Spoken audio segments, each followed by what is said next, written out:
To the work, we are servants of God. Let us follow the path that our Master has trod. With the Una good morning, all of una wey dey lis ten to me today. My name na Williams Lurie, and I bring una the Open Heavens on the go for Pidgin.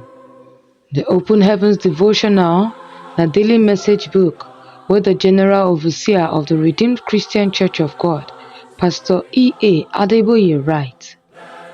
Today na Friday, 23rd of February 2024. And our topic today na call to hard work. We fit see our memory verse for the book of Proverbs chapter 12 verse 24. And it talks say, na only those people wey work hard go fit lead others, but lazy people go be slave